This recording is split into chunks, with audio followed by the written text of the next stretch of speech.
The man jabbed his arm hard with a pencil, but even so, he had to stay awake, because there was a monster watching him from behind the door.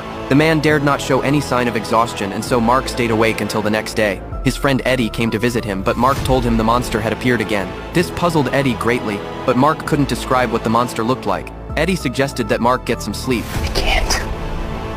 Every time I do, he gets closer. Mark replied that he hadn't slept for 5 days. Eddie was about to ask why, but Mark fell asleep.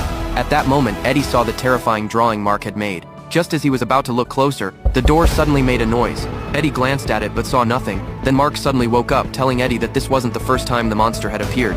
It took my wife and even turned her into a monster. Mark became more and more agitated, stabbing his arm with the pencil. Eddie was horrified by the sight and quickly tried to calm Mark down. He prepared to call an ambulance, but at that moment, Mark fell asleep. Then a strange thing happened. Eddie saw a figure flash behind him. He was confused, turned around to wake Mark, but the next